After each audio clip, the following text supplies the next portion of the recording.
Conmigo, en mi boca está el poder de la vida y de la muerte. Hablaré palabras de vida y no de muerte, de salud y no de enfermedad, de riqueza y no de pobreza, de bendición y no de maldición, porque en mi boca hay un milagro. Dale a la palabra viva un aplauso fuerte. Dale otro a la gente que nos ve en casa. Ese aplauso es para ustedes. Dios los bendiga. Los seguimos esperando en casa de Dios, su casa. Y espero que los próximos minutos lo edifiquen grandemente. Dios le bendiga ricamente. Pueden tomar su lugar. Vamos a ir a la palabra del Señor en Mateo capítulo 12. Y quiero que hoy sí se prepare para una palabra que creo va a sacudir sus huesos, renovar su mente, ensancharlo.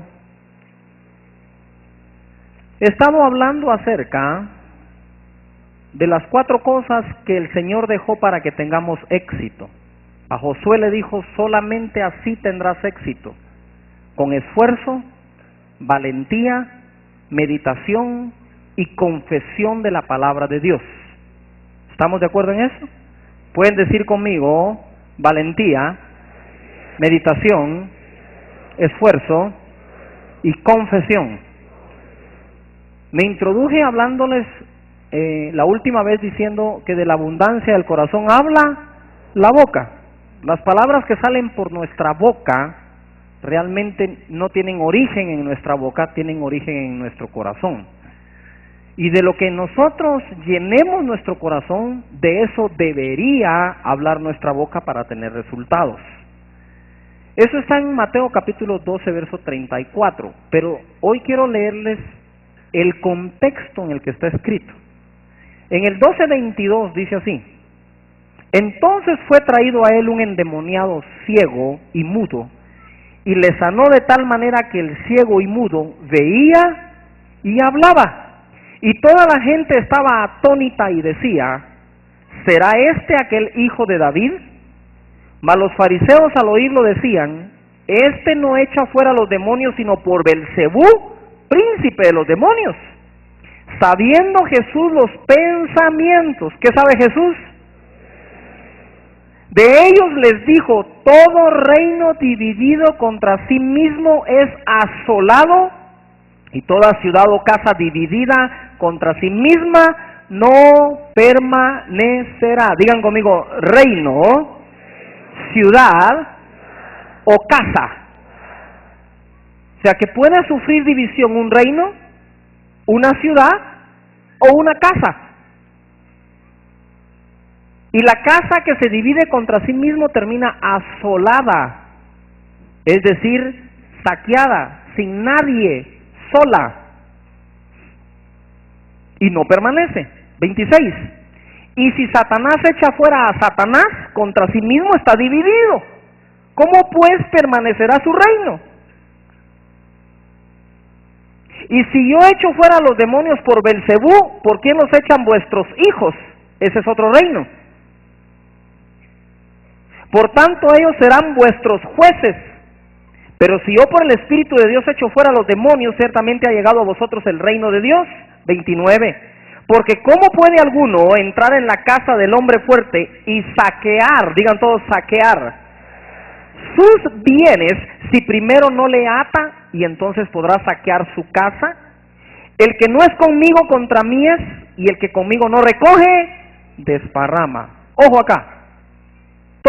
Todo reino, ciudad o casa, con atención, reino, ciudad o casa, de mayor a menor, desde la base fundamental de la sociedad que es la familia, la ciudad o el mismo reino, cuando se divide contra sí mismo, no permanece, no continúa. Segundo, es asolado, queda solo, no hay nadie. Y tercero, es saqueado de sus bienes. Diga conmigo, bienes. Aunque usted no lo crea, Dios está hablando de prosperidad aquí también. Una empresa dividida contra sí mismo, sus bienes van a ser saqueados. Una familia dividida contra sí mismo no suma bienes, divide bienes, resta bienes. No suma posesiones, resta posesiones. Por eso una división en tu casa, una división en la ciudad o una división en el reino es sumamente dañina, porque va a dejar asolada, va a dejar sin bienes y no va a permanecer ni la casa, ni la ciudad, ni el reino. ¡Yujú! Jesús está hablando de reinos, ciudades y casas y está hablando de división. Ponga atención lo que dice él. Ustedes dicen que yo por Belcebú echo fuera a los demonios. ¿Cómo puede Satanás, dice, dividirse contra sí mismo, echándose fuera a sí mismo? No permanecerá su reino. O sea que Jesús entiende que Satanás entiende que no puede él dividir su reino. Él dice, pero si yo por el poder del Espíritu Santo vengo echando fuera a los demonios, el reino de Dios se ha acercado a ustedes, y el que conmigo no es, contra mí es, y el que conmigo no recoge, desparrama. En otras palabras, quien divide, desparrama, y quien se une, recoge. ¿Todavía están acá? Tu familia debe ser una familia que recoja unida. Nuestra ciudad debe ser una ciudad que recoja unida. El reino en este país o en cualquier país debe ser un reino que recoja unida las cosas. Porque el que divide queda asolado, queda sin nadie, no permanece y es saqueado. La división de tu casa amenaza hasta contra los bienes de tu casa. Por ahí decían que las Barbies cuestan como $25, pero la divorciada como 80. Y dijeron, ¿y por qué? Porque la divorciada trae el carro de Kent, la casa de Kent, todo lo de Kent. O sea que hasta ella no le va bien con eso. Cuando un hogar se divide, ¿acaso no el pleito que mantienen en el tribunal es por los bienes? ¿Con qué casa me quedo? ¿Qué renta me vas a dar? ¿Cuánta plata me vas a pasar? Y se vuelve un lío económico. ¿No está dándonos la razón el comportamiento humano o dándole la razón a la Biblia el comportamiento humano? Diciendo, sí, así es como sucede. Yujú. Las familias unidas pueden prosperar más que las que se dividen. Los reinos y las ciudades unidas pueden prosperar más que las que se dividen. Yujú. Pero póngame atención. El Señor habla que Dios no tiene dividido su reino. El Señor habla que Satanás no tiene dividido el reino. Pero el Señor nos va a enseñar acá que los que dividen los reinos, las casas y las ciudades son las personas.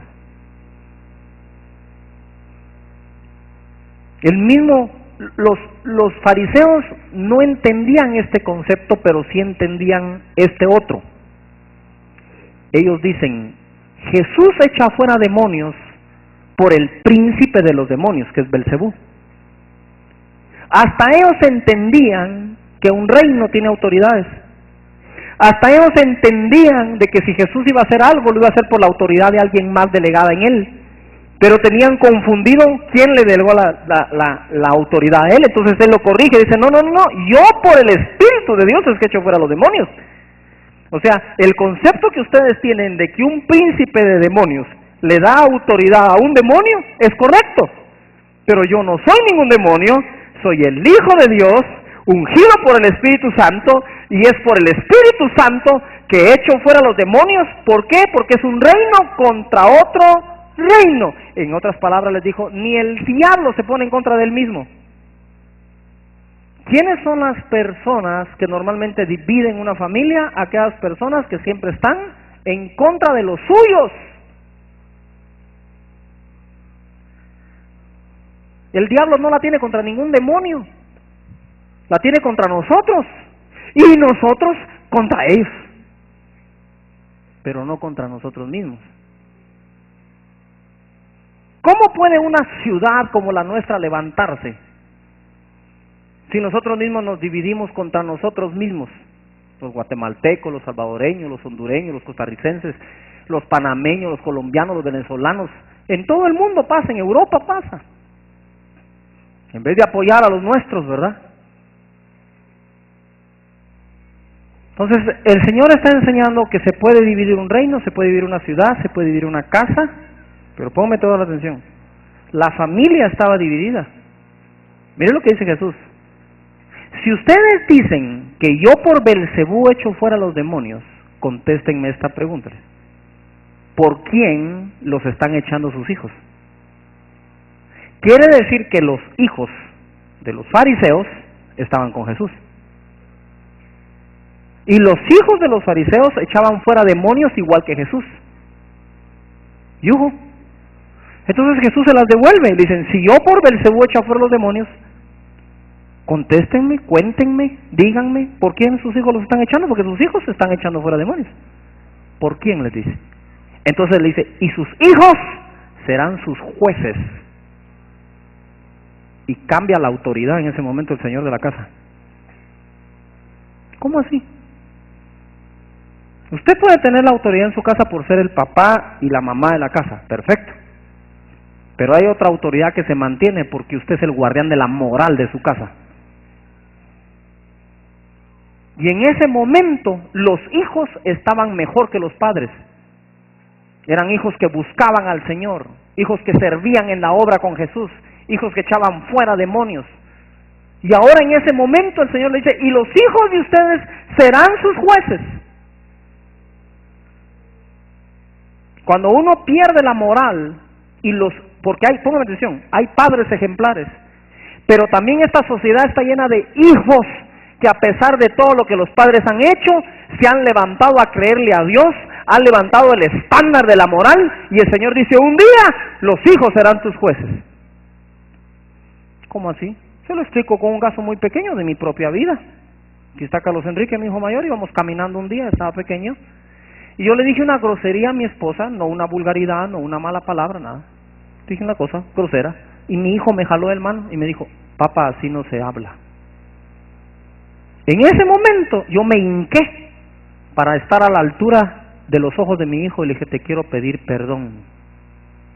Sonia, vení, le dije. Paré la caminata que teníamos, Sonia, vení. Sí, te quiero pedir perdón delante de mi hijo, le dije, por lo que te dije. Está mal. Pero en ese momento en que mi hijo me jaló y me dijo, eso no se dice, mi hijo se había convertido en mi juez.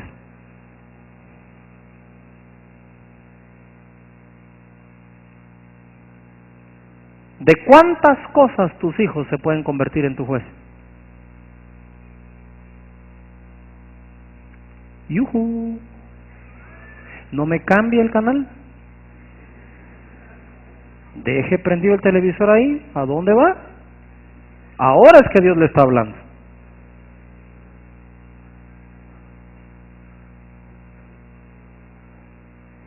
Dice, está bien, Jesús. ¿Ustedes creen que yo por el príncipe de demonios echo fuera demonios? ¿Y sus hijos por qué no se van echando? Quiere decir que los padres no estaban siguiendo a Jesús y los hijos sí. Si tus hijos han decidido seguir a Jesús, no los estorbes. Tampoco son perfectos. Al primer error que cometan, no empieces tú. Ya viste para qué vas a la iglesia, para qué estás sirviendo al Señor y no que tanta bulla que haces. Que linda ayuda la de los padres, ¿verdad? Ni buscan ustedes al Señor y a sus hijos que con todo y tropiezo lo están buscando, ustedes mismos les ponen peores tropiezos. En vez de decir, mira, lo que hiciste está mal, pero yo sé que estás buscando al Señor y lo vas a corregir, seguí adelante. Pero ¿quién es uno para dar una piedra y agarrar pedradas a los demás? Si buscar al Señor muchas veces no es nada fácil, en medio de una sociedad que se pierde, llena de tinieblas, corrupta, llena de tentaciones todos los días. ¿Qué era lo que estaba diciendo el Señor? Miren, Satanás no está dividido contra ellos mismos. Dios no está dividido contra él mismo. Y ustedes padres están divididos contra sus hijos. Lo que ni el diablo hace, lo están haciendo ustedes.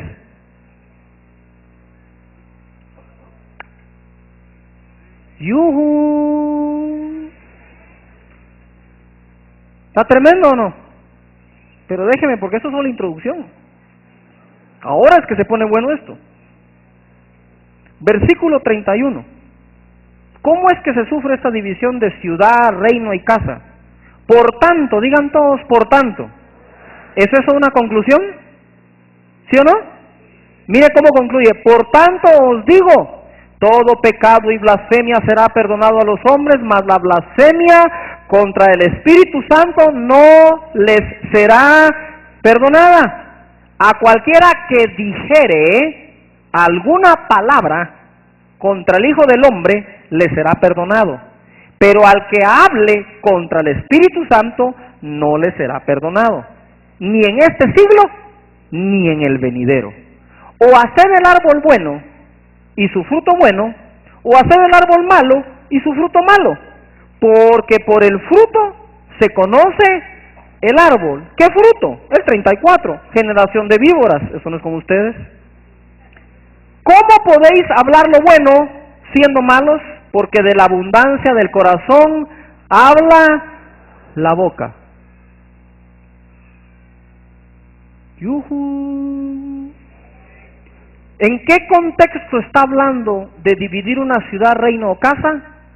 En el contexto del uso de las palabras.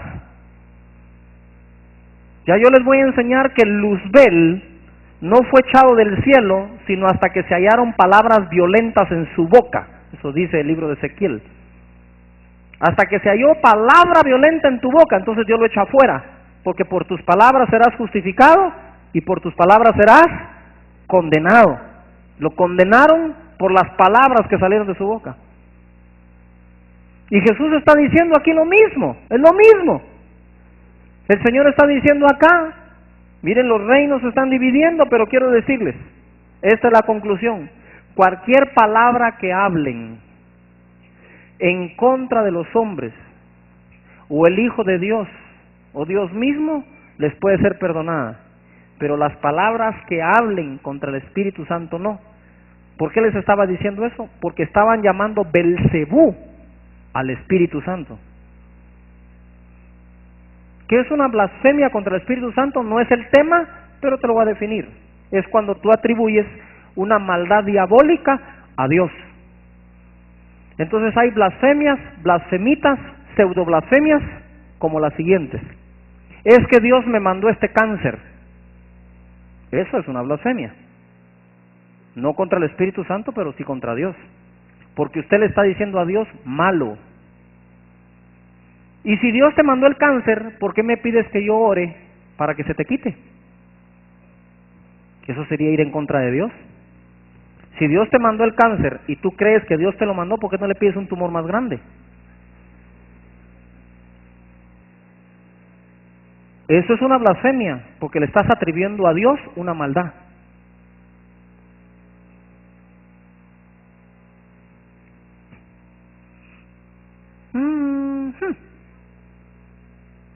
¿Sigo? ¿O paro? ¿De verdad quieren que siga? Va pues. Que conste que pregunté. Cuando usted dice es que esta prueba que Dios me mandó y no tenemos ni qué comer en la casa, esa es otra blasfemia. ¿Acaso no ha leído el Padre Nuestro? Y el pan nuestro de cada día, dánoslo hoy. Y después de eso dice, y perdona nuestras deudas, así como también nosotros perdonamos a nuestros deudores. ¿Ah? Dios jamás castiga a nadie quitándole el pan. ¿Acaso no han leído que Jesús dijo, si ustedes siendo malos les dan buenas cosas a sus hijos, al que le piden pan no le dan una piedra, al que le piden pescado no le dan una serpiente, o si le piden un huevo no le dan un escorpión? Cuanto más mi Padre no dará, dice, a ustedes. ¿Cuándo uno castiga a su hijo con falta de alimento? Nunca. Su hijo puede perder 9, 10, 15 materias. Queda debiendo para el otro año. Pero usted no llega y le dice, ajá, me perdiste materias, no comes por un mes.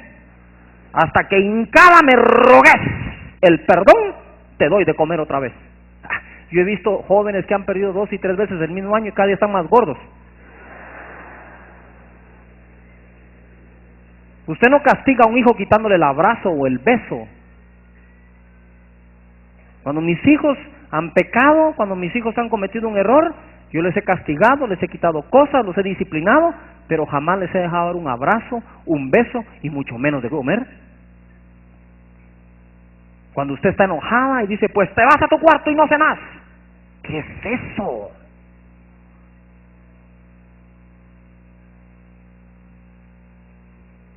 Les está hablando el papá de la casa, ¿verdad? Hoy sí parezco papá de la casa. Así no se castiga nunca. Entonces cuando usted dice es que Dios me ha dejado sin comer, ya no tengo para comer por hace una semana, usted le está diciendo a Dios malo. Cuando usted le atribuye una maldad a Dios, usted está blasfemando. Me encanta el silencio. Me gusta que le den ganas de apagar el televisor, pero no lo apague, quédese ahí. Ahorita viene lo bueno. ¿Todavía están acá? ¿Eh? Ojo pues, ahora les enseño la clave de esto. ¿Quién corre el riesgo de un día blasfemar contra el Espíritu Santo o hablar en contra del Espíritu Santo? Todas aquellas personas que todo el tiempo están hablando mal de alguien. Si usted tiene la costumbre de hablar siempre en contra de alguien, mal de alguien, e incluso hablan mal sin tener pruebas, ya te enteraste que la fulanita, yo ya me lo sospechaba vos, ni le consta, pero hasta lo sospechaba, ese espíritu de FBI, fuera.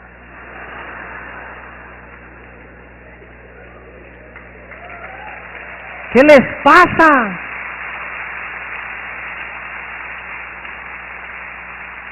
Algunos de ustedes han confundido ser la sal de la tierra con ser la hiel de la tierra, siempre escupiendo amargura, falsos testimonios, levantando mentiras en contra de la gente. ¿Qué es eso? Pero el que siempre habla mal en contra de alguien, en contra de alguno, que siempre está lleno de sospechas, termina hablando un día mal de Dios. Aquella gente que siempre le echa la culpa a alguien es que yo estoy mal por fulano, por la mengana, por el gobierno, por el país, por la iglesia, es que el pastor, ya va por el pastor. Después, ¿qué sigue? Dios. Y después de Dios, Espíritu Santo. Está cerca de la blasfemia. Pero ¿quiénes están muy lejos de una blasfemia contra Dios y el Espíritu Santo? Aquellos que siempre hablan bien de alguien. Que cuando llegan contigo te dicen, ya te enteraste que aquel hizo tal cosa. Le digo, no, pero sí estoy enterado de lo bueno que ha hecho esto, ha hecho aquello. Y usted empieza a hablar de las cosas buenas de las personas. Usted está muy lejos de blasfemar. Pero cuando usted siempre está apuntando a alguien por algo que ni siquiera le consta, llega un día que le pasa algo y lo primero que dice es, ¿por qué a mí, Dios mío? Ya llegó. Ya llegó. Ya está allí. Ya le falta solo blasfemar contra el Espíritu Santo, y si lo llega a hacer, no hay salvación para usted ni en este siglo ni en el venidero.